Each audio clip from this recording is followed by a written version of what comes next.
राष्ट्रपति से उद्घाटन कराने तो दूर की बात है, राष्ट्रपति को न्योता तक नहीं दिया गया।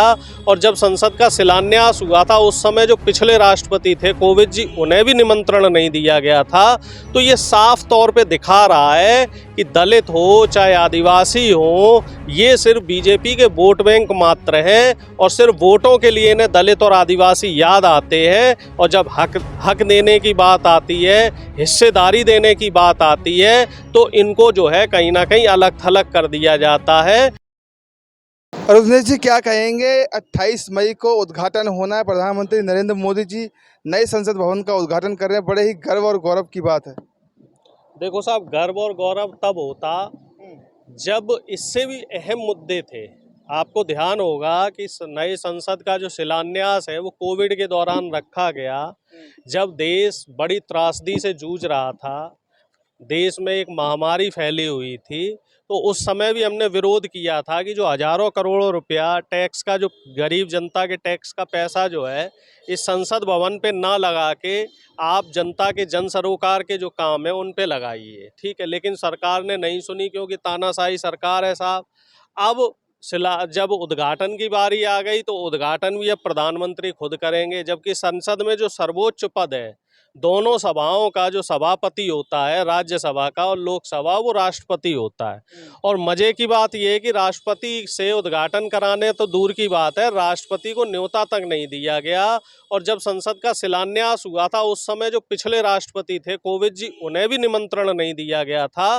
तो ये साफ तौर पे दिखा रहा है कि दलित हो चाहे आदिवासी हो, ये सिर्फ बीजेपी के वोट बैंक मात्र हैं और सिर्फ वोटों के लिए इन्हें दलित और आदिवासी याद आते हैं। और जब हक देने की बात आती है, हिस्सेदारी देने की बात आती है, तो इनको जो है कहीं ना कहीं अलग थलग कर दिया जाता है। और बीजेपी की जो ये दोहरी नीति है, जो ये दलितों का और आदिवासियों का जो ये अपमान कर रहे हैं, ये दोहरी नीति साहब हम भी समझ रहे हैं और इस दोहरी नीति को जनता भी समझ रही है कि किस तरीके से राष्ट्रपति महोदया का अपमान बीजेपी द्वारा किया जा रहा है, किस तरह से लोकतंत्र का अपमान किया जा रहा है, किस तरीके से संविधान का अपमान करके जो है अनुच्छेद 53 का जो है उल्लंघन किया जा रहा है। अनुच्छेद 53 ये कहता है कि दोनों सभाओं का सभापति जो है वो राष्ट्रपति होता है।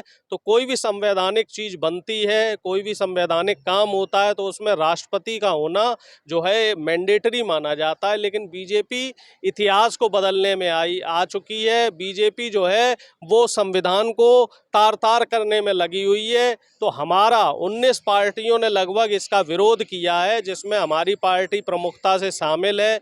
और तमाम सहयोगी दल जो है वो इसका बॉयकॉट करेंगे। उस दिन हम लोग विरोध प्रदर्शन करेंगे और पूरे देश की जनता को ये बताएंगे कि किस तरीके से संविधान को तार तार करके, नियमों को और संविधान के जो अनुच्छेद हैं उनको साइड में रख के बीजेपी सत्ता के जो घमंड में चूर है और प्रधानमंत्री जो है सिर्फ और सिर्फ अपना चेहरा चमकाने का काम कर रहे हैं। लेकिन जहां 19 दल जो हैं बहिष्कार कर रहे हैं, बॉयकॉट कर रहे हैं, वहीं असदुद्दीन ओवैसी जी ने कहा है कि देश को नए संसद की जरूरत है, नए नहीं, संसद भवन की। ओवैसी साहब ने कहा है कि नए संसद भवन की जरूरत नहीं है। वो बीजेपी आईटी सेल ने उनके बयान को तोड़ मरोड़ के प्रस्तुत किया है। ओवैसी साहब ने भी इसका विरोध किया, हालांकि वो हमारे साथ अभी तक ऑफिशियली शामिल नहीं हुए हैं, लेकिन उन्होंने भी विरोध किया है। उन्होंने कहा कि जो पुरानी संसद है आप उसमें मरम्मत करवा लेते, और ये तर्कसंगत बात है कि आप उसकी मरम्मत करा के भी काम चला सकते थे।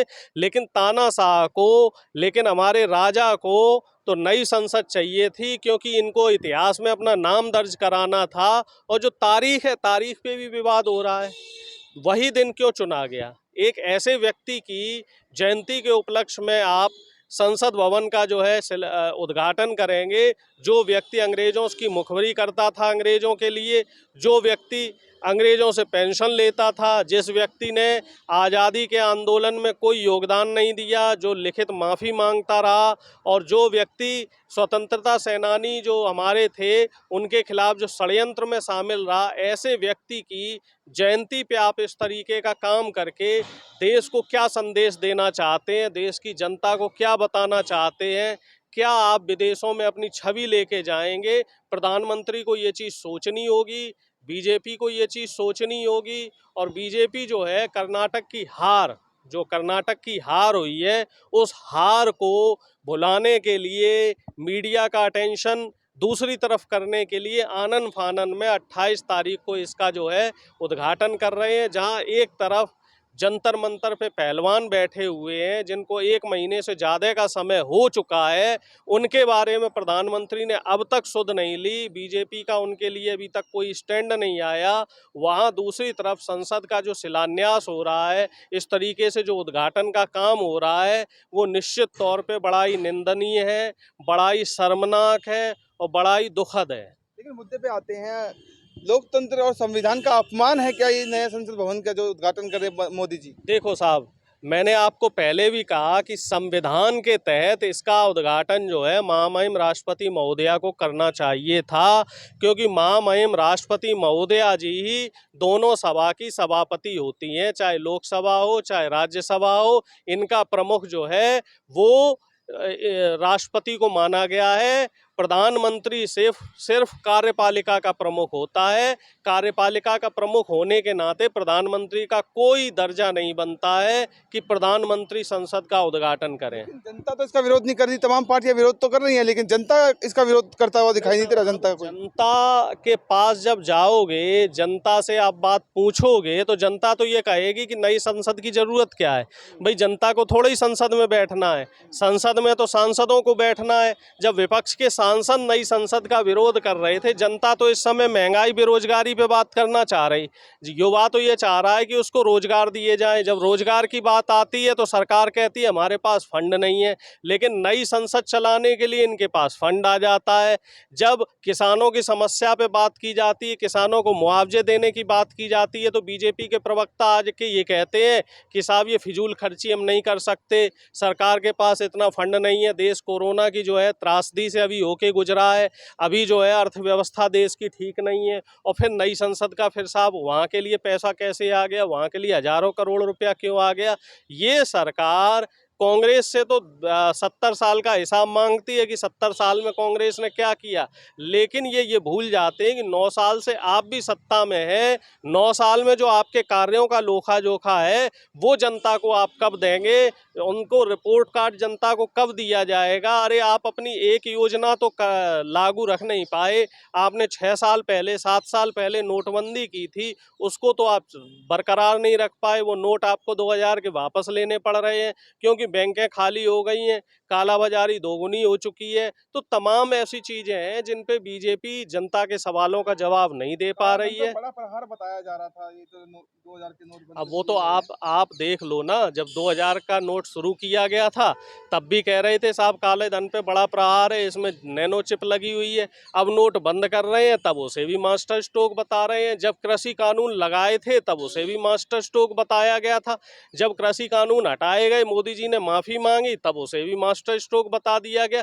तो बीजेपी का तो हमें ये सिस्टम समझ में नहीं आता कि उनको करना क्या है। उनकी जो क्रिया शैली है वो क्रिया शैली क्या है, उनकी कार्यशैली क्या है, आखिर वो देश को किस दिशा में ले जाना चाहते हैं, देश के युवाओं को किधर ले जाना चाहते हैं, देश के किसानों को किस दिशा में ले जाना चाहते हैं, देश की महिलाओं को लिए उनकी क्या स्ट्रेटजी है। अभी कल की एक खबर है, एनडीटीवी की एक वरिष्ठ पत्रकार सारा जैकब ने इस्तीफा दे दिया क्योंकि उनसे ये बोला गया कि आप प्रधानमंत्री का महिमा मंडन करते हुए एक डॉक्यूमेंट्री बनाइए, एक 10-15 मिनट की ऐसी डॉक्यूमेंट्री तैयार कीजिए जिसमें वो महिला सम्मान की बात कर रहे हो। तो सारा जैकब ने ये कहा कि बंगाल चुनाव के दौरान जो प्रधानमंत्री जी ने ममता बनर्जी को दीदी और दीदी शब्द का संबोधन किया था उसको भी डाला जाए। सोनिया गांधी जी को कांग्रेस की विधवा बोला था, 50 करोड़ की गर्लफ्रेंड बोला था, क्या उसको भी डाला जाए। तो उस पे जो है चैनल के मालिक ने मना कर दिया। जब मना कर दिया तो सारा जैकब को इस्तीफा देना पड़ा। तो आप देख लीजिए आपकी प्रधानमंत्री जी किस लोकतंत्र की बुनियाद रखना चाह रहे हैं, किस लोकतंत्र की बात करना चाह रहे हैं। नया संसद तो आप बना रहे हैं, लेकिन क्या इस नए संसद में विपक्षी दलों को बोलने की आज़ादी मिलेगी? क्या वहाँ पे माइक म्यूट नहीं किए जाएंगे? इस चीज़ की सुनिश्चिति कौन करेगा?